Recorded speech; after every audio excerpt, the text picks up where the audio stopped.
সাজিদ আর কথা না বলে তাড়াতাড়ি খেয়ে শুয়ে পড়ল। সে এই বিয়েটা আটকাতে চাইছিল, কিন্তু সে জানে এখন ইচ্ছা করলেও বিয়েটা আটকাতে পারবে না। তাই তার মন একটু খারাপ হয়ে যায়। সে রাতে তাহাজ্জুদে উঠে পড়ে, আল্লাহর কাছে দোয়া করে। পরের দিন সে অফিসে যায়। সাজিদ তখন ভাবনায় তলিয়েছিল।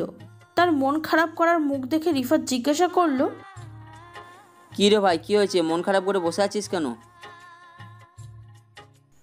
আরে বল না, এরকম একটা হাসি খুশি মানুষ যদি মন খারাপ করে মুখটা বাঁকা করে রাখে তাহলে কি মানাবে? দোস্ত আর বলিস না, আমার বিয়ে ঠিক হয়েছে। বিয়ে ঠিক হয়েছে, এটা তো ভালো খবর। এখানে মন খারাপ করার কি আছে? এটা ভালো খবর ঠিক আছে, কিন্তু সমস্যাটা হচ্ছে বিয়েটা যার সাথে ঠিক হয়েছে। কার সাথে বিয়ে ঠিক হয়েছে তোর? আনিকা ম্যামের সাথে। কি, আনিকা ম্যামের সাথে? হ্যাঁ রে ভাই, গতকাল দুপুরে আমাদের বস আনিকা ম্যাডামের বাবা সম্বন্ধটা নিয়ে গিয়েছিলেন। তো এখানে মন খারাপ করার কি আছে? তোর ভাগ্যটা ভালো যে তুই অফিসে বসের সাথে বিয়ে হচ্ছে। আরে না ভাই, আমি চেয়েছিলাম একটা দিনদার ভদ্র মেয়েকে বিবাহ করতে, যে আমাকে সকল প্রকার হারাম ও পাপ কাজ থেকে বাঁচতে সাহায্য করবে। কিন্তু আনিকা ম্যাম তো দিনদার মেয়ে নয়। না উনি পর্দা করেন, না উনি নামাজ পড়েন। ওনার মধ্যে এরকম কোনো গুণই নেই। আরে এটা কোনো ব্যাপার না বন্ধু, তুই ওনাকে বিয়ে করে দীর্ঘ সম্পর্কে সচেতন করে দিবি, ব্যাস। আর একজনকে ভালো পথে আনলে তো তোর লাভ নাকি? এটা ঠিক, কিন্তু তোরা বুঝতে পারছিস না। কি বুঝতে পারছি না? আনিকা ম্যাম অনেক বড় লোক, আর আমি ওনার অফিসের একজন সামান্য কর্মচারী মাত্র। তার টাকায় আমার পরিবার চলে। তো কি হয়েছে? ওনাকে আমার বিয়ে করার সাহস হচ্ছে না। উনি আমাকে বিয়ে করে তো কখনো সুখী হতে পারবেন না। ওনার তো দরকার ছিল তার মতো বড়লোক কাউকে বিয়ে করতে। ভাই ঠিক বলেছিস, কিন্তু এমনটা তো যে না যে ওনাদের বাড়িতে তুই প্রস্তাব পাঠিয়েছিস। আমাদের বস নিজেই তোর বাড়ি গিয়ে তোকে তার মেয়ের সাথে বিয়ে দেবে প্রস্তাব দিয়েছে। তুই এখানে বিয়ে করতে সমস্যা কোথায়? দেখ ভাই, এখানে যদি আমাদের মতো নিতে চাস তো বলবো তুই বিয়েটা করে নে। উনি কিন্তু জেনে শুনেই তোর বাসায় বিয়ের প্রস্তাব পাঠিয়েছেন, তোকে ভালোবেসে বলে। আর আমরা এটাও জানি যে হারাম বলে তুই ম্যামের দিকে চোখে চোখ রাখিসনি, কিন্তু তুই মনে মনে ম্যামকে পছন্দ করিস। তাই বলবো তুই নিজের পছন্দটাকে হারিয়ে ফেলিস না। তুই বিয়ে না করলে ম্যাম খুবই কষ্ট পাবে, যার ফলে তোরও খারাপ কিছু হতে পারে। শ্যাম কিন্তু এটা ঠিকই বলেছে। অনিকার এতদিনের কেয়ারিংয়ের ব্যস্ততা একসাথে কাজ করায় অনিকার প্রতি কিচ্ছুটা হলেও ভালো লাগা কাজ করছিল সাজিদের। সাজিদ কিছুটা দোতানার মধ্যে থাকলেও এখন তাদের কথা তার সংশয় কাটছিল। কিন্তু তার মনের একটা অংশ বারবার এই বিয়েটা করা থেকে আটকাতে চাইছে। তার কেন যেন মনে হচ্ছে এই বিয়েটা করলে খারাপ কিছু হতে পারে। এমন কিছুর ভাবার সময় হঠাৎ পিছন থেকে অনিকা ডাক দেয়, সাজিদ, আপনি কি এখন ব্যস্ত আছেন? সাজিদ চমকে গিয়ে পিছনে তাকায়। এখানে অনিকাকে আশা করেনি। রিফাত আর শ্যাম চমকে গিয়েছে। না ম্যাম, আমি এখন ফ্রি আছি।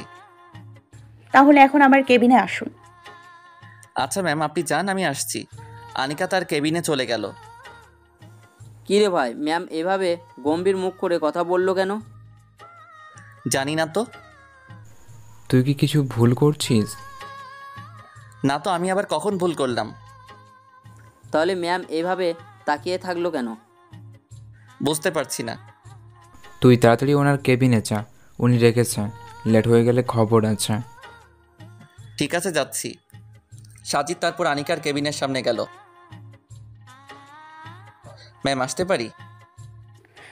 আসুন, আপনাকে একটা প্রশ্ন করার ছিল। জি ম্যাডাম, কী প্রশ্ন? আপনি কি বিয়ে করতে রাজি আছেন? আসলে ম্যাডাম, কারোর ব্যক্তিগত কথা শোনা ঠিক নয়। তারপরেও কিছুক্ষণ আগে আপনারা যে কথাবার্তা বললেন আমি সব শুনে নিয়েছি। সাজি, তুমি হয়তো ভাবতে পারো আব্বু আমাকে না জানিয়েই তোমার সাথে আমার বিয়ে ঠিক করেছে, কিন্তু ব্যাপারটা তা নয়। আমি আব্বুকে বলেছিলাম তোমাদের বাড়িতে গিয়ে সম্বন্ধ দিয়ে আসতে। এই বিয়েতে আমার সম্পূর্ণ মত রয়েছে। এরপরেও চুপ করে গেলে কেন? বলো এই বিয়েতে রাজি কিনা, নাকি তুমি কাউকে ভালোবাসো? না ম্যাডাম, আমি কাউকে ভালোবাসি না। তাহলে আমাকে বিয়ে করতে সমস্যা কোথায়? আমি জানি তুমি বিয়ে করলে দিনদার মেয়েকেই করবে, কিন্তু তুমি হয়তো জানো না যে আমি ছোটবেলায় দিনদার মেয়ে ছিলাম, 5 ওয়াক্ত নামাজ পড়তাম, পর্দা করতাম। কিন্তু কলেজের ভার্সিটি লাইফে এসে আমার কি হলো জানি না। আমার এসবের কিছুই ভালো লাগতো না। অতিরিক্ত বড়লোক হয়, মনে অহংকার চলে আসে। তাই আমি নামাজ, পর্দা, রোজা সব কিছু ছেড়ে দিয়ে একজন মডার্ন আর অহংকারী মেয়ে হয়ে গিয়েছিলাম। কিন্তু আমি এখন উপলব্ধি করছি যে আল্লাহর ইবাদতে যে মনের শান্তি পাওয়া যায় তার কোনো জায়গাতেই পাওয়া যায় না, কারণ শান্তি দেওয়ার মালিক তো আল্লাহ তাআলাই। আমি কিছুদিন ধরে নামাজ, পর্দা এসব করার ট্রাই করছি, কিন্তু পেরে উঠছি না। আমার একটা দিনদার সঙ্গ প্রয়োজন। তুমি আমাকে বিয়ে করলে আমি হয়তোবা আগের অবস্থায় ফিরে যেতে পারবো। তুমি বিয়ে করলেই হয়তোবা আমি আখিরাত মুখী হতে পারবো। তোমাকে বিয়ে করলে হয়তোবা আল্লাহর ইবাদতের মর্ম বুঝতে পারবো, কিন্তু তুমি তা বুঝতে পারছো না।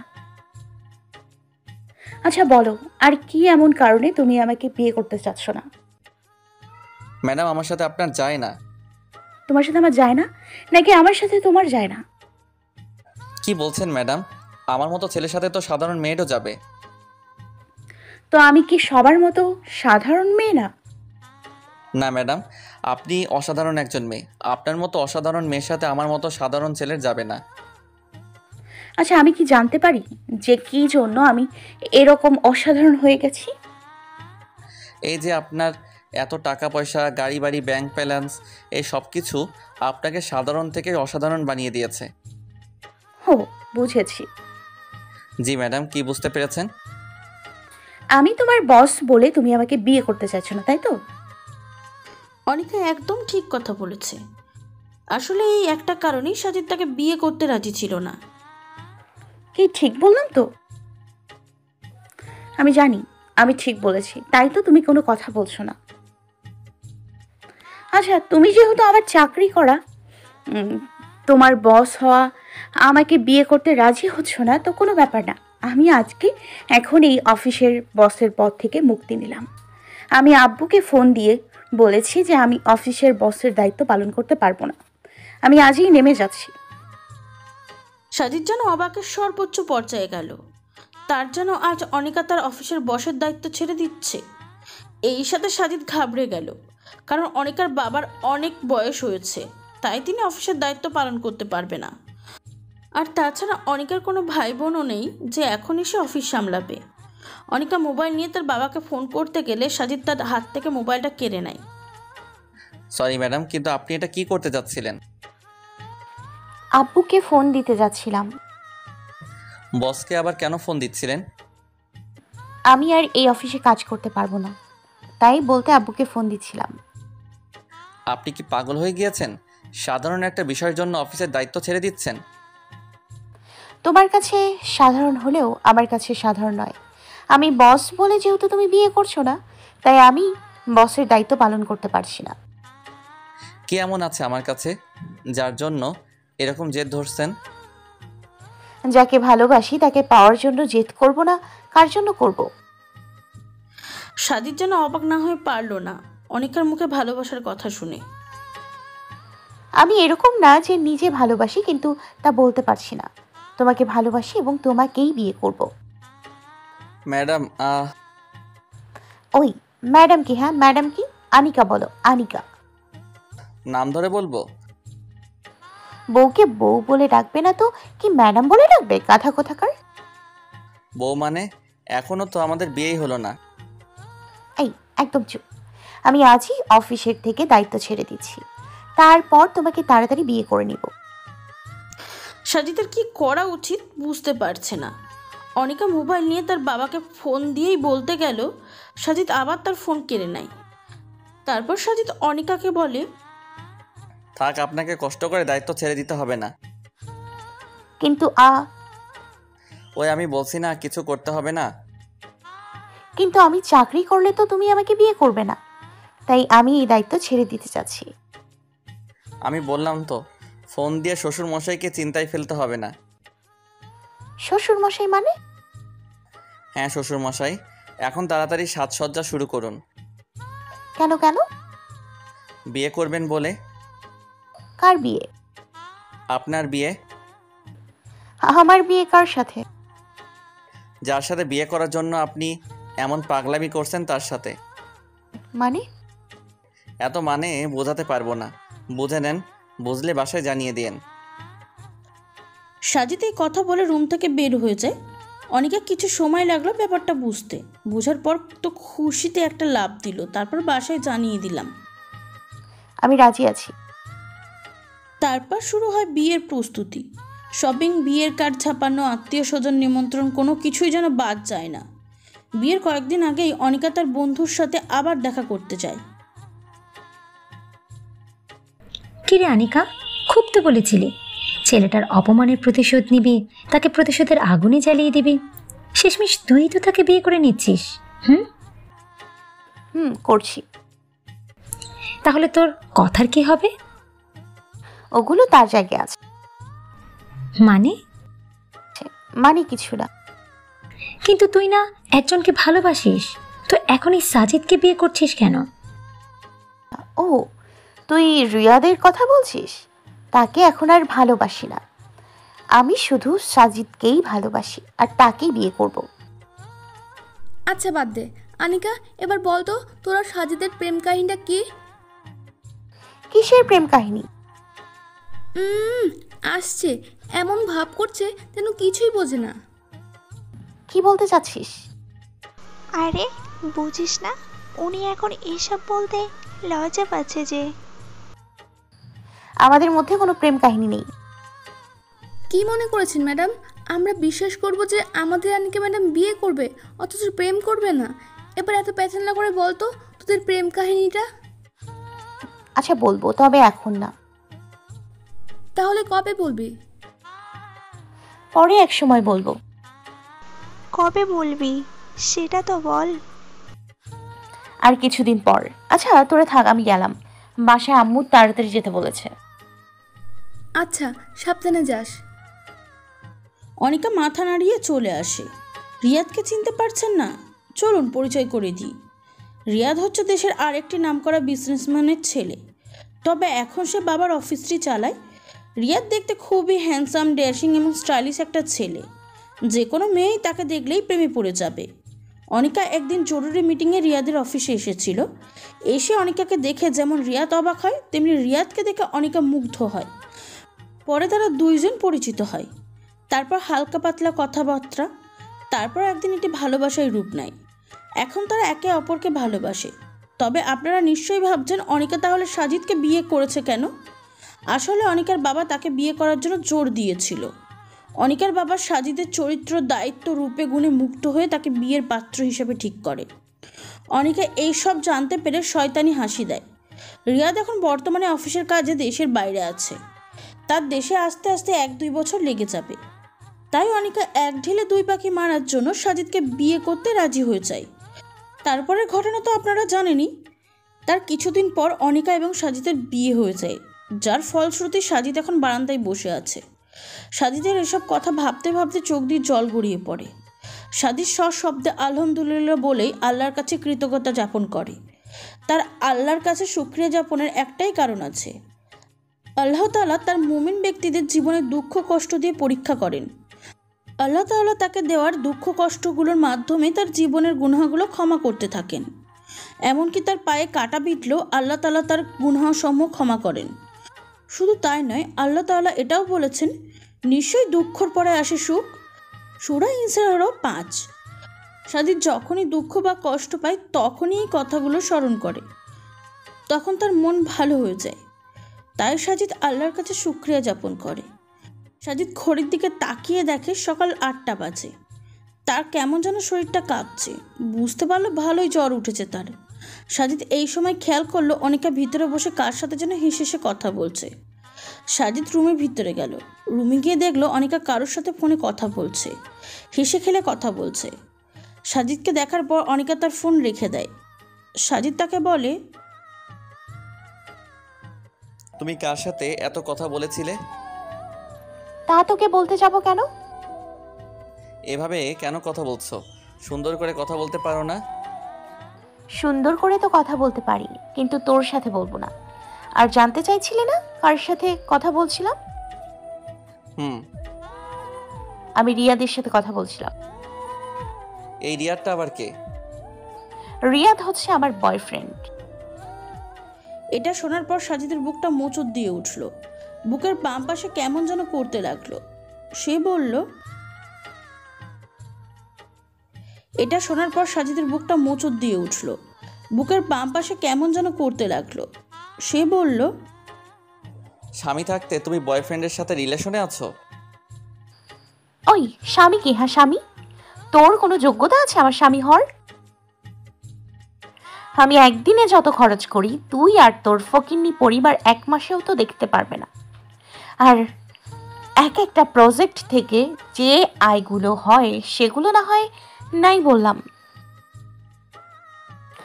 আমার একদিনের খরচও তো তুই আর তোর ছোট লোকের পরিবার বহন করতে পারবে না।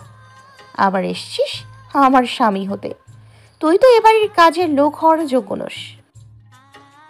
সাজিদ অনিকার এই কথাগুলো শুনে এত কষ্ট পেল যা বলার মতোই না। এমন মনে হচ্ছে যেন কেউ বুকের ভিতর জোরে জোরে হাতুড়ি দিয়ে আঘাত করছে। গলা ফেটে কান্না আসছে তার। কোনো মতে সামলে বলল, তোমার একদিনের খরচও যদি না বহন করতে পারি তো আমাকে বিয়ে করলে কেন? ওই যে বললাম না, প্রতিশোধ নেওয়ার জন্য তোকে বিয়ে করেছি। তো এইভাবে প্রতিশোধ নেয়ার কি দরকার ছিল? এখনো তো তোর সাথে কিছুই করিনি, সামনে দেখ তোর সাথে কি করি। তোর করা কাজের প্রতিশোধে তোর জীবন আমি জাহান্নাম বদলে দিব। আচ্ছা, তুমি যা ইচ্ছা আমার সাথে করো, যা ইচ্ছা তাই শাস্তি দাও, কিন্তু দয়া করে আমার মা বাবা আমার পরিবারকে কিছু করো না। ওদের তো কোনো দোষ নেই। দোষগুণের হিসাবেই আনিকা চৌধুরী রাখে না। আমার পথের মধ্যে যে আসবে তার জীবনকেই আমি নরক বানিয়ে দিব, সেটা যেই হোক না কেন। সাজিদের নিজেকে খুব অসহায় লাগলো। সে কি করবে ভেবে পাচ্ছে না। সে কিভাবে তার পরিবারকে বাঁচাবে? নিজেকে তার খুবই ছোট লোক আর অযোগ্য মনে হচ্ছিল। কিছুক্ষণ পর অনিকার মা তাদেরকে নাস্তা খাওয়ার জন্য ডাক দেয়। অনিকা ফ্রেশ হয়ে আসে। সাজিদ তখন বলে, তুমি প্লিজ কালকে রাতে যা হয়েছে কাউকে বলো না। আমার আব্বু আম্মু শুনতে পেলে খুবই কষ্ট পাবে। আমি কথা দিচ্ছি, তুমি আমার সাথে যা করবে তার প্রতি উত্তরে আমি তোমায় কিছুই বলবো না। শুধু তুমি আমার পরিবারকে কষ্ট দিও না। মা বাবার সামনে আসার সাথে একটু ভালো ব্যবহার করো প্লিজ। তোকে বলতে হবে আমি কিরকম ব্যবহার করব? আমাকে তুই ব্যবহার শেখাস? আমি কি জানি না কোন সময় কি করতে হবে? নিজের মতো বোকা ভাবিস নাকি আমাকে? I am sorry. এখন চল, মা তো সেই কত আগে থেকেই ডেকে গেল। তারপর অনিকা আর সাজিদ একসাথে নিচে নেমে আসলো। অনিকার ব্যবহার দেখে তো সাজিদ অবাক। সে যেন নতুন অনিকাকে দেখছে। অনিকা টেবিলে সবাইকে খাবার বেড়ে দিচ্ছে, বিশেষ করে সাজিদের মা বাবাকে। আনিকা মা, তুমিও একসাথে বসে পড়ো। না মা, এখন নয়, একটু পরে বসবো। আরে বসো তো, একসাথে খাবার খাওয়াটাও সুন্নত, বসে পড়ো। অনিকা বসতে না চাইলেও বসে পড়ে। সাজিদের পাশের চেয়ারটা সে বসেছে। এই যে সাহেব। আমাকে বলছো? আপনাকে নয় তো কাকে? শুধু কি নিজে একাই খেয়ে যাবেন, আমাকে খাওয়াবেন না? তুমি তোমারটা খেয়ে নাও না। তা হচ্ছে না, আমাকে খাইয়ে দিতে হবে। না খাইয়ে দিলে আমি খাবো না। সাজিদ যেন অবাক না হয়ে পারল না। অনিকা এই মিনিটে মিনিট রং পরিবর্তন করে দেখে অপলকভাবে তার দিকে চেয়ে রইল। আর তাদের এই কথোপকথন শুনে সাজিদের মা বাবা সহ সবাই মুচকি হাসলো। সাজিদ তাকে খাইয়ে দিতে লাগলো, আর অনিকা খেতে খেতে শয়তানি হাসি দিতে লাগলো। অনিকা খাবার শেষ করে তার রুমে ফিরে আসলো। সে ভেবে পাচ্ছে না কিভাবে সাজিদকে ফাঁসাবে। তাকে ফাঁসানো এত সহজ নয়। উপযুক্ত প্রমাণ ছাড়া সাজিদের কিছুই করতে পারবে না সে, কারণ সবাই জানে সাজিদ খুবই ভালো একটা ছেলে। সে এই ব্যাপারে রিয়াদকে ফোন দেয়। রিয়াদ তার আর সাজিদের বিয়ের বিষয়টা জানে। সে অনিকা মিলে একটা প্ল্যান বের করলো। সেই দিনটা কোনো মতে পার হয়ে গেল সাজিদের। অনিকা আর তার তেমন কোনো কথা হয়নি। কাল সকালে তারা নিজেদের বাড়িতে অনিকাকে নিয়ে যাবে। রাতে এশার নামাজ পড়ে মা বাবার সাথে কিছুক্ষণ আড্ডা দিয়ে রুমে আসলো। রুমে ঢোকার পর অনিকা তাকে বলল, আমাদের অফিসে গুরুত্বপূর্ণ কয়েকটা ফাইল আছে। কয়েকদিনের মধ্যে একটা মিটিং হবে, যেটার প্রজেক্টের মূল্য 5 কোটি টাকা। মিটিংটা করতেই ফাইলগুলো কালকের মধ্যে শেষ করতে হবে। যা অফিস থেকে ফাইলগুলো নিয়ে আয়। কি বলছো? এখন নিয়ে আসবো? ওই তুই করে বলছিস কেন? আমি তোর কি হই? কেন? আমার বউ হও। তোকে কতবার বলবো যে তুই আমার স্বামী হওয়ার যোগ্য না। সারা জীবন চেষ্টা করলেও আমার পায়ের সমান হতে পারবি? আবার বলিস আমি তোর বউ। আমি তোর কে হই বল? বসো। বসকে একজন সাধারণ কর্মচারী কি বলে? ম্যাডাম বলে ডাকে। আর আপনি বলে? তাহলে আর যাতে আমাকে ম্যাডাম বলতে না দেখি, আর সব সময় আপনি বলবি। শুধু তোর মা বাবার সামনেই আমাকে তুমি বলতে পারবি। আর মনে রাখবি, তুই এখনো আমার টাকায় চলিস। আমার টাকা ছাড়া তুই আর তোর পরিবার অচল। যেটা অর্ডার করব তোকে সেটাই করতে হবে। সাদিতা নিজেকে অনেক ছোট, অসহায়, দুর্বল মনে হতে লাগলো। তার চোখ দিয়ে দুফোঁটা পানি পড়ে গেল। এখন যা, তাড়াতাড়ি ফাইলগুলো নিয়ে আয়। কিন্তু ম্যাডাম, এত রাতে নিয়ে আসবো? রাত কোথায়? এখন তো মাত্র 9টা বাজে। আমার বাসা থেকে অফিসে যেতে 30 থেকে 40 মিনিট লাগে। আসতে বেশিক্ষণ লাগবে না। যা, তাড়াতাড়ি নিয়ে আয়, কালকের মধ্যে শেষ করতে হবে। সাজিদ ফাইলগুলো কোথায় আছে জেনে বের হয়ে যায়।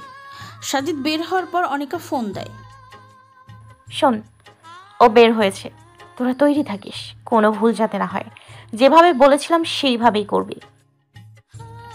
এদিকে সাজিদ অফিসে যায়। অনিকা তাকে গাড়িটা দেয়নি, যার কারণে তার একটু বেশি সময় লেগে যায়। যেতে যেতে রাত 10টা বেজে যায়। সে অফিসে গিয়ে ফাইলগুলো দেখে। ফাইলগুলো দেখে সে হেসে দেয়। এত সোজা কাজটা করার জন্য অনিকা তাকে কিভাবে চাপ দিচ্ছে। সে ফাইলগুলো নিয়ে বেরিয়ে পড়ে রাস্তায়। সে কোনো রিক্সা পাচ্ছে না যে মেন রোডে গিয়ে উঠবে। সে তাই হেঁটে হেঁটে মেন রোডের দিকে যেতে লাগলো। তাড়াতাড়ি করতে গিয়ে সে মোবাইলটা আনতে ভুলেই গেছে। অন্যদিকে অনিকা রিয়াদের সাথে প্ল্যানের বাকি অংশ শেষ করে। এমন সময় অনিকার ফোন আসে। তাকে এমনভাবে মারবি যেন পরের বার হাত উঠাতে গেলে 10 বার ভাবে। তার আঙুলগুলোকে একদম থেতলে দিবি। তার হাতটাও এমনভাবে ভাঙবি যেন কখনো হাত তোলার সাহসও না পায়। অনিকা ফোন রেখে শয়তানি হাসি হাসতে থাকে। এদিকে সাজিদ কোনো রিক্সা না পেয়ে হাঁটতে লাগলো। মেন রোডে হেঁটে যেতে তার 20 থেকে 30 মিনিট তো লাগবেই। তার মাথাটা কেমন যেন ঘুরছে। সাজিদ হাঁটার সময় লক্ষ্য করলো দুটো ছেলে তাকে ফলো করছে। তাদের মতলবটা ভালো লাগছে না সাজিদের। কিছুক্ষণ পর তার সামনে আরও 4-5টি ছেলে আসে। তারা সোজা সাজিদের সামনে গিয়ে দাঁড়ায়। সাজিদ একটু অবাক হয়। সে তাদের পাশ কাটিয়ে চলে আসে। তারপর আবার ছেলেগুলো সাজিদের সামনে গেল। সাজিদ আবার তাদেরকে পাশ কাটিয়ে যেতে লাগলো। এইভাবে তারা কয়েকবার সাজিদের সামনে গেল। সাজিদ তারপর বিরক্ত হয়ে বলল, কি হয়েছে ভাই? কি সমস্যা আপনাদের? এভাবে আমার সামনে আসছেন কেন? আশ্চর্য, কথা বলুন। কি চাই আপনাদের? শুধু শুধু সময় নষ্ট করছেন কেন? আমরা আমাদের কাজে এসেছি। দেখ ভাই, আমার কাছে কিছুই নাই। শুধু শুধু আমাকে তোমরা বিরক্ত করছো। কিছু নাই তো, কি হয়েছে? তুই তো আছিস, আর সাথে তোর হাতও তো আছে। তোকে আর তোর হাত পেলেই চলবে। মানে কি বলতে চাচ্ছিস? তোর সাহস তো কম না, আমাদের প্রশ্ন করিস। দেখ, আমার মেজাজ খারাপ করিস না, এমনি মাথা গরম আছে। কে কার অবস্থা খারাপ করে এখন তুই দেখবি। বলেই তারা সাজিদকে মারতে গেল। এখানে উল্লেখ্য, সাজিদের বডির কাছে টাইগার শ্রফের বডি কিছুই না। 6 ফুট উচ্চতার পালোয়ানের মতন শরীর তার। যেমন বডি তেমনি উচ্চতা। যে কেউ এই জিম করা বডি দেখলে অবাক হতে বাধ্য। জিহাদের স্বপ্ন বুকে লালন করে সে নিজেকে ইসলামের জন্য তৈরি করেছিল। তার সামনে 10-12 জন গুন্ডা কিছুই না। কলেজে ভার্সিটিতে অনেকেই তাকে অর্থগোল নামে ডাকত। যাই হোক, তাদের মতো একজন সাজিদকে মারতে গেলে প্রথমেই সাজিদ ছেলেটির হাত ধরে তার পেটে একটি ঘুষি মারে। ফলে ছেলেটির মুখ দিয়ে গলগল করে রক্ত পড়া শুরু হয়। ওখানে ছেলেটি বসে পড়ে। ছেলেগুলো একটু ঘাবড়িয়ে যায়, কারণ এক ঘুষিতে এরকম অবস্থা করা এত সহজ নয়। তারপর কয়েকটি ছেলেকে সাজিদ মারতে আসলে সাজিদ ছেলেটির মাথা বরাবর লাথি মারে। ছেলেটি ওখানেই পড়ে যায়। এগুলো দেখে ছেলেগুলো ভয় পেয়ে যায়। তারপর 4-5 জন একসাথে সাজিদের উপর ঝাঁপিয়ে পড়ে। সাজিদ একা তাদের সাথে পেরে উঠছিল না, কারণ তার শরীর আগে থেকেই খারাপ ছিল। আর তাছাড়া এতক্ষণ ধরে হাঁটার কারণে তার শরীর ক্লান্ত ছিল। একসময় একটা ছেলে সাজিদের পিঠে লাথি মেরে মাটিতে ফেলে দেয়। তারপর শুরু হয় এলোপাথারি মার। তারা মারতে মারতে সাজিদের অবস্থা খারাপ করে ফেলে। এমনিতেই দুর্বল ছিল, তার উপরে মারগুলোও তার শরীরে নিতে পারছিল না। সে জ্ঞান হারাবে এরকম অবস্থা হচ্ছিল। এমন সময় একটা ছেলে বলে, অনেক তো মারলাম, এখন যে কাজ এসেছি সেই কাজটা করা যাক। বলেই একটা ছেলে সাজিদের একটি হাত ধরে মাটির মধ্যে রাখলো, আরেকটি ছেলে তার আঙুলের ওপর সজোরে বাড়ি মারল। সাজিদ ব্যথায় আহ করে চিৎকার করে উঠল। সাজিদের আঙুল ফেটে রক্ত পড়ছে, তার জন্য এই ব্যথার চেয়ে মরে যাওয়াই ভালো মনে হচ্ছিল। তারপর ছেলেটি তার হাতটি উঁচু করে ধরল, আর আরেকটা ছেলে তার হাতের মধ্যে সর্বশক্তি দিয়ে বাড়ি মারল। সাজিদ আবার চিৎকার দেয়, তার সাথে সাথে জ্ঞান হারিয়ে ফেলে। তার চিৎকার শুনে আশেপাশের মানুষজন তার কাছে ছুটে আসে। মানুষ আসার শব্দ শুনে ছেলেটি বলল, এই, তার চিৎকারে তো এখন মানুষ ছুটে আসছে। মেন কাজ তো করেই ফেলেছি, তো এখন পালিয়ে যাই, চল। বলেই তারা তাড়াতাড়ি পালিয়ে গেল। মানুষগুলো এসে সাজিদকে ধরে নিকটস্থ হাসপাতালে নিয়ে গেল। তার আঙুল আর হাতের অবস্থা খুবই খারাপ। ডাক্তার এসে সাজিদকে স্লাইন দিয়ে রাখলো। তার হাতের আঙুলগুলো আর হাতটিকে ভালোভাবে ব্যান্ডেজ করে এবং প্লাস্টার করে দিল। সাজিদের কাছে যেন মোবাইল না থাকায় কেউ তার বাড়িতে বলতে পারছিল না। অন্যদিকে বাড়িতে সাজিদ বের হওয়ার পরে সাজিদের মা বাবা সহ অনিকার মা বাবাও তাকে জিজ্ঞাসা করলো সাজিদ কেন এত রাতে বের হলো। অনিকা তাদের বলল, আমি জানি না, ও বলেছে এর নাকি কি কাজ আছে, ওগুলো করে আসতে রাত হতে পারে। কি বলো মা, রাত করে আসবে মানে? বলেছে তো এটাই, কি কাজ করবে এটা বলে যায়নি। তো এখন আমরা কি করব? ছেলেটা কিছু করে না, এরকম তো আগে ছিল না। আপনারা চিন্তা করবেন না, আপনারা ঘুমিয়ে পড়ুন, আমি দেখছি। কিন্তু সাজিদের আব্বু আম্মু রাজি হচ্ছিল না। পরে অনিকা তাদের বুঝিয়ে সুঝিয়ে তাদের ঘুমাতে পাঠিয়ে দেয়। তারপর অনিকা তার নিজের রুমে ফিরে আসে। তোকে আমি এমনভাবে ভাসাবো যে কেউই তোর কথা বিশ্বাস করবে না। তোর জীবন আমি অন্ধকারে আধার ঢেকে দিব। সকালে অনিকা ঘুম থেকে উঠে ফ্রেশ হয়ে নেয়। তারপর সে খাবার টেবিলে আসে। তাকে দেখে সাজিদের আব্বু আম্মু জিজ্ঞাসা করে, সাজিদ কোথায় মা? আমি জানি না মা, ও কালকে বাসায় আসেনি, কি অবস্থায় আছে কে জানে। হালকা কান্না কান্না ভাব এনে, কি বলছো তুমি? ও কালকেও বাসায় আসেনি মানে? অনিকা কিছু বলতে যাবে তার আগেই তার মোবাইলে একটা কল আসে। অনিকা মোবাইল ধরে তারপর বলে, মা, ম্যানেজার সাহেব কল দিয়েছে, একটু কথা বলে আসছি। বলে অনিকা ফোন নিয়ে কথা বলতে চলে যায়। কিছুক্ষণ পর কান্নামাখা মুখে ফিরে আসে। তার এই কান্নামাখা মুখ দেখে অনিকার আব্বু বলে উঠল, কিরে অনিকা, এভাবে কাঁদছিস কেন? কান্না করছে। মা, তোর কি হয়েছে বল, সাজিদের কি কিছু হয়েছে? অনিকা কথা না বলে তার হাতের ফোনটা তার আব্বুকে দিল। হ্যালো, কে বলছেন? আপনার কথা তো ঠিকই মনে হচ্ছে, আমি তো বিশ্বাসই করতে পারছি। তাহলে কালকেও এই কাজের জন্য বের হয়েছে? তারপর আর কিছুক্ষণ কথা বলে অনিকার আব্বু ফোনটি রেখে দেয়। অনিকার আব্বু রাগ মাখা মুখ নিয়ে সাজিদের আব্বুর দিকে তাকালো। তা দেখে সাজিদের আব্বু বললেন, কি হয়েছে বিআই মশাই, আমার ছেলে কি কিছু করেছে? কি করে নাই আপনার ছেলে? আপনার ছেলে একটা চোর বাটপার। আমার ভাবতেই অবাক লাগছে যে আমি আমার মেয়েকে বিয়ে দিয়েছি একটা চোরের সাথে। কি বলছেন? আমার ছেলে চোর মানে? গতকাল রাতে আপনার গুণধর ছেলে শুধু শুধু বের হয়নি, ও অফিসের একটা ফাইল চুরি করার জন্য গিয়েছে। ওই ফাইলটার মূল্য কত জানেন? 5 কোটি টাকা। আপনার ছেলে এই 5 কোটি টাকার ফাইল নিয়ে পালিয়ে গেছেন। না, আমি সব বিশ্বাস করি না। আমার ছেলে কখনো এমন করতে পারে না। করতে পারে নাই, করেছে। সিসিটিভি ক্যামেরায় স্পষ্ট দেখা গেছে যে আপনার ছেলেই সেই ফাইলটি বের করছে। সে এখন এই ফাইল নিয়ে পালিয়ে গেছে, ওর কোনো খোঁজ পাওয়া যাচ্ছে না। কথা বলতে পারছে না। আম্মু ছোট বোন সহ সবাই মুখ লুকিয়ে কাঁদছে। আচ্ছা আনিকা, ওই বাটপার এই ফাইলটার সন্ধান কিভাবে পেল? এটার সন্ধান তো তুই, আমি আর ম্যানেজারই জানতাম। আমি বলতে পারবো না বাবা, আমার ভয় করে। তোর ভয় করবে কেন? তোর সাথে সাজিদের কি কিছু হয়েছে? তারপর অনিকা কান্না করে সাজিদের নামে মিথ্যা কথা বলতে থাকে, মানে সাজিদের জায়গায় অনিকাকে এবং অনিকার জায়গায় সাজিদকে। সে বলতে থাকে যে সাজিদ নাকি তাকে বিয়ে করছে তার সকল সম্পদ নিজের করে নেওয়ার জন্য, সব সম্পদ আত্মসাৎ করে নাকি আর একটা মেয়েকে বিয়ে করবে, কারণ নাকি সাজিদ সেই মেয়েটাকে ভালোবাসে। এই ফাইলটির জন্য কালকে সাজিদ নাকি তাকে অনেক মেরেছে। তারপর ভয়ে অনিকা সাজিদের ফাইলের কথাটি বলে দেয়। এরকম আরও মিথ্যা অপবাদ দিতে থাকে। তারপর অনিকার আব্বু সহ বাড়ির সবাই সাজিদের আব্বু আম্মুকে কথা শোনাতে থাকে। লজ্জায় অপমানে যেন তাদের মরে যেতে ইচ্ছা করছে, চোখের পানি যেন বাত মানছে না। তারা সবাই মুখ গুজিয়ে কাঁদছে। সাজিদের মা বাবা বিকাল পর্যন্ত অপেক্ষা করে, কিন্তু সাজিদরা আসে না। সাজিদের আব্বু তখন অনিকার আব্বুকে বলে,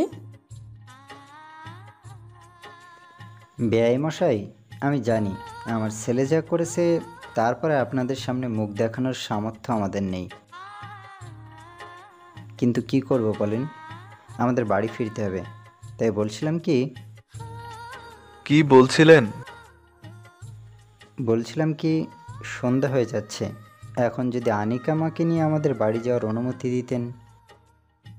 সাজিদের আব্বু কোনো মতে চোখ লুকিয়ে হালকা মাথা উঁচু করে কথাটা বলল। এরকম কথা শুনে প্রথমে অনিকার আব্বু অগ্নি চোখে তাকালো, তারপর বলল, আপনাদের কি লজ্জা শরম বলতে কিছু নাই?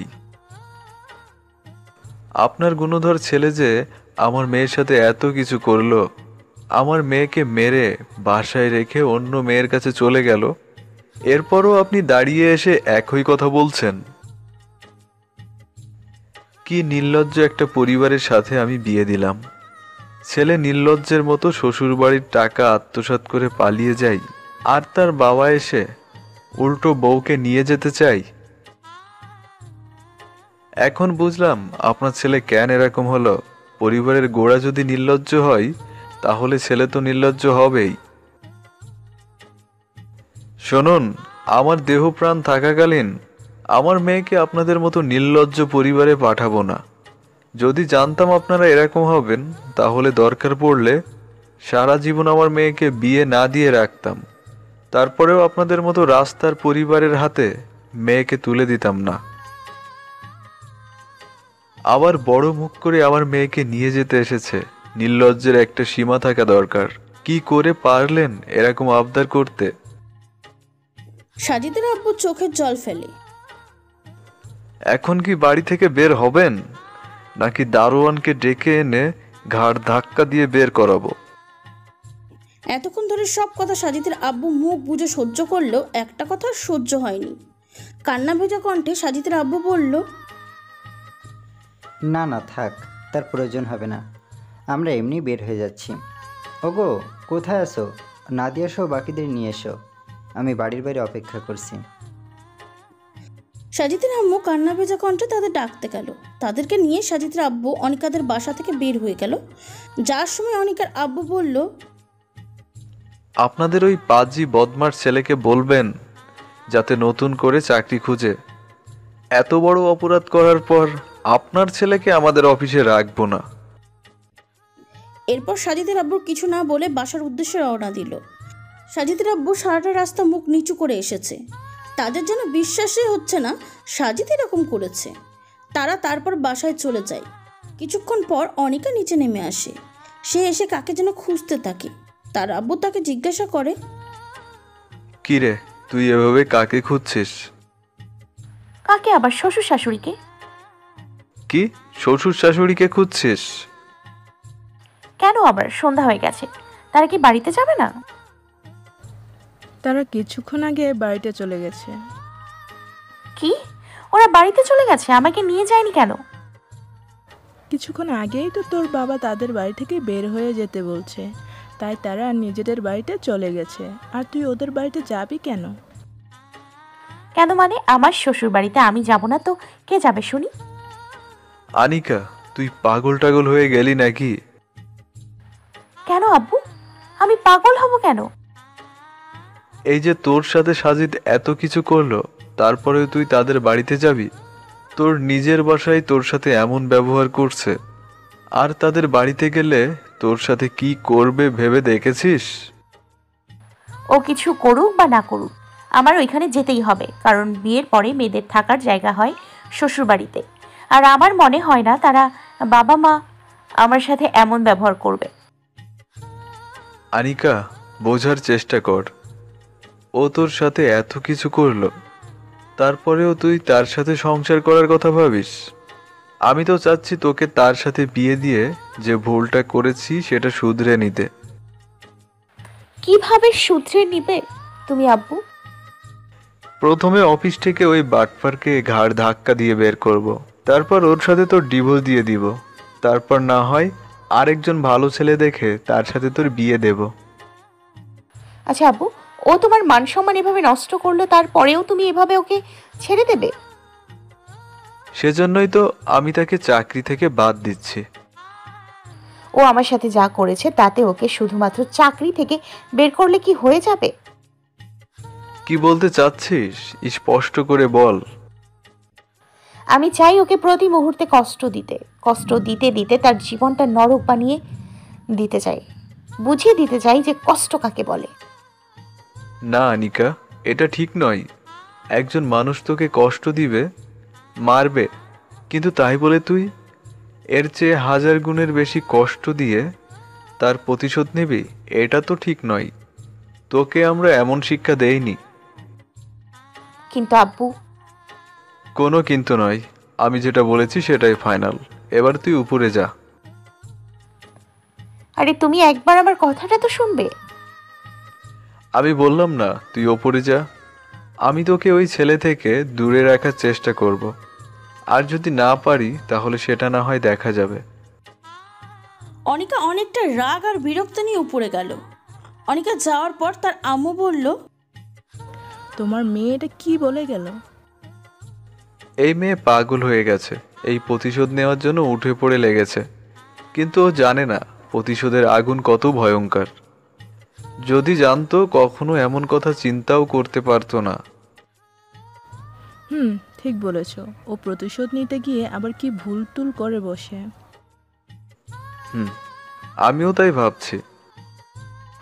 তো এখন কি করবে?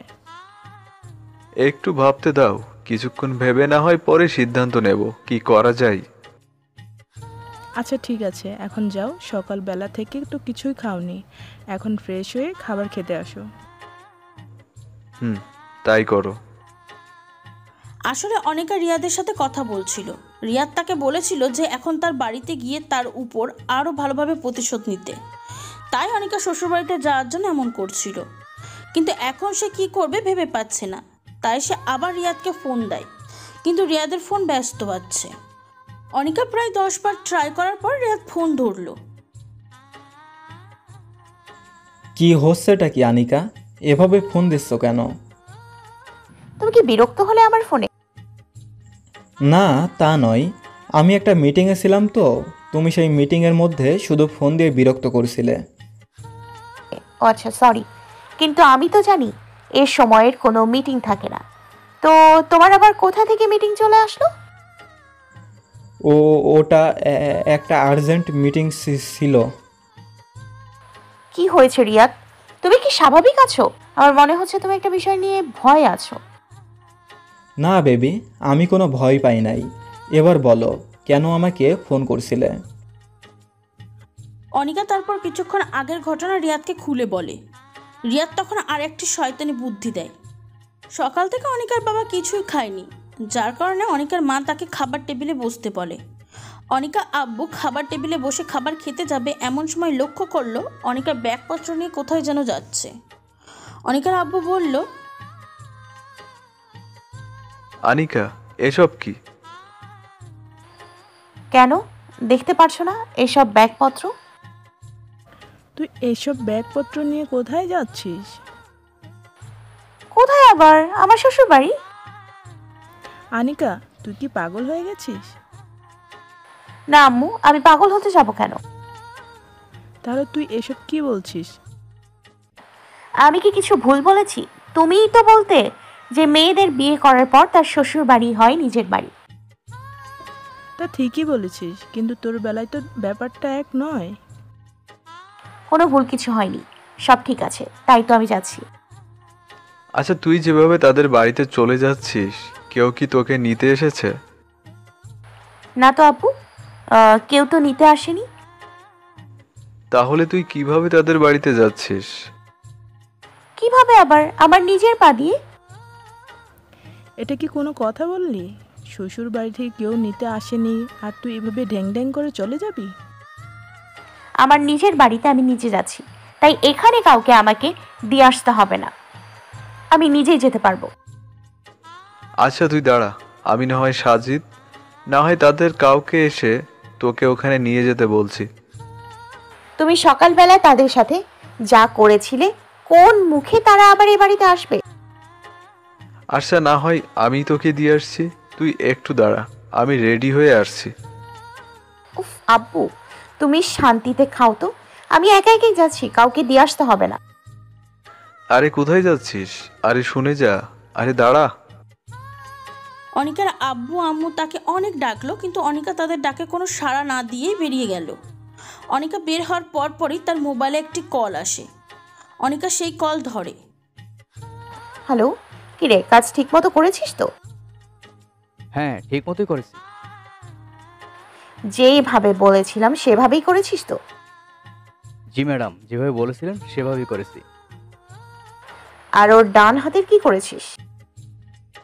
ওইটাও আপনার কথা মতো করেছি। কেমন করে? এমনভাবে মেরেছি যে সারা জীবন হাতের আঙ্গুল আর হাত অকেজো হয়ে যাবে, আর না হয় ঠিক হতে হতে কয়েক মাস সময় লেগে যাবে। ঠিক আছে, বাকি টাকা কিছুক্ষণের মধ্যেই পেয়ে যাবে। আচ্ছা ঠিক আছে ম্যাডাম। বলে অনিকা আমাদের বাসায় যেতে লাগলো। আর এদিকে অনিকা চলে যাওয়ার পর অনিকার আব্বু আম্মুর মাথায় ঢুকছিল না কি হয়েছে। তার আব্বু বলল, তোমার মেয়ের কি মাথা খারাপ হয়ে গেছে? এসব কি শুরু করে দিয়েছে বলো তো? আমিও বুঝতে পারছি না, একটু আগে কিসব প্রতিশোধের কথা বলেছে, আর এখন এসে বাড়িতে যাচ্ছে। কি করছে না মাথায় ঢুকছে না। বলেছি যে কিছুদিনের জন্য আমাকে সময় দে, তা না উল্টো ব্যাগপত্র নিয়ে কোনো কথাই কান না দিয়ে বেরিয়ে পড়লো। আচ্ছা, তুমি শুধুই বলবে নাকি অন্য কিছু করবে? অন্য কিছু তো করতেই হবে, তাছাড়া আর কোনো উপায় দেখছি না। এই এই, তুমি এখন কোথায় যাচ্ছ? কোথায় আবার? ঘরে। থালায় যে বাকি খাবারটা রয়েছে ওটা শেষ করে যাও। তোমার মেয়ে কিছুক্ষণ আগে যা করলো তা দেখে আমার গলা দিয়ে কিছু নামবে বলে তুমি মনে করো?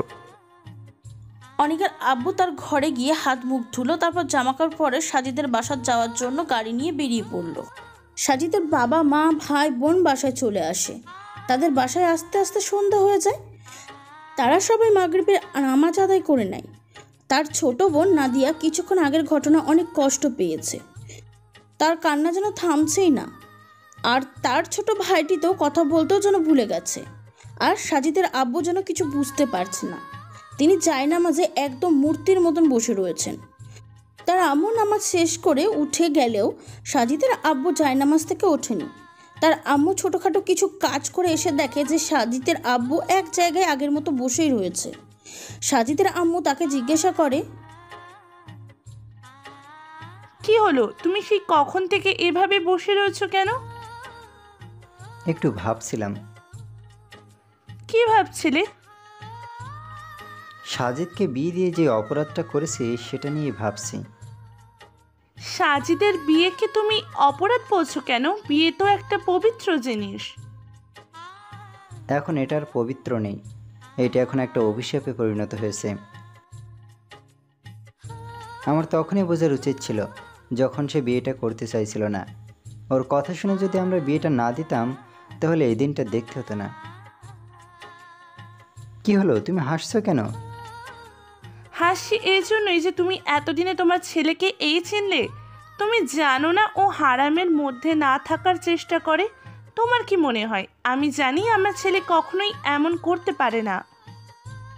তোমার ছেলে এরকম করে ফেলেছে সাধারণ অপরাধ নয়, তোমার ছেলে অনেক বড় একটা অপরাধ করেছে। একজন মেয়েকে বাসরাতে মেরে তাকে বারান্দায় শোয়ার জন্য বলা কি তুমি সাধারণ মনে করেছো? আমি বললাম তো আমার ছেলে কখনোই এরকম করতে পারে না। তোমার ছেলেকে তুমি অনেক ভালোবাসো, তাই হয়তো তুমি তার অপরাধটাকে দেখতে পারছো না, তাকে বাঁচানোর চেষ্টা করো, কিন্তু এবার তুমি ওকে বাঁচাতে এসো না। তোমার বোঝা দরকার যে তোমার ছেলে সাধারণ কোনো অপরাধ করেনি। সব কিছু যাচাই করে দেখতে হয়। ভালোবাসা বলে অন্ধভাবে বিশ্বাস করা যায় না। আচ্ছা তুমি একটু বোঝার চেষ্টা করো আমাদের কি বোঝার চেষ্টা করব বলো? তুমি কি বোঝার চেষ্টা করব? সাজিদের আম্মু সাজিদের আব্বুর এই চিৎকার শুনে ভয়ে পিছিয়ে গেল। তোমার এই কথাগুলোকে যদি আমি মেনে নেই, তাহলে আনিকার বলা কথাগুলো কি মিথ্যা ছিল বলো তুমি? না আমি সেটা বলিনি। তাহলে কি বলতে চাচ্ছ? সাজিদকে ফাঁসানোর জন্য কি আনিকা এরকম কথাগুলো লাগিয়েছে? তোমার ছেলেকে বিয়ে দেওয়াটাই আমার উচিত হয়নি। জানো, একটা মেয়ের বাসরাত নিয়ে কত স্বপ্ন থাকে। তোমার ছেলে তার স্বপ্নটাকে এক মুহূর্তে ভেঙে দিয়েছে। বিয়ে না করলেই পারতো। একটা মেয়ের জীবন তো নষ্ট করেছেই, তার সাথে আমাদের এতদিনের মান সম্মান এইসবের কথা তো বাদই দিলাম। সাজিদের আব্বু উক্ত কথা বলে আবার বসে পড়লেন। তারা এরকম কথা শুনে সাজিদের আম্মু মনটা ডুকরে কেঁদে উঠল। তিনি আর কথা না বাড়িয়ে চেয়ারে বসে পড়লেন। এভাবে বসে থাকার কয়েক মিনিট পর দরজার কলিং বেলের শব্দ পড়ল। সাজিদের আব্বু বলল,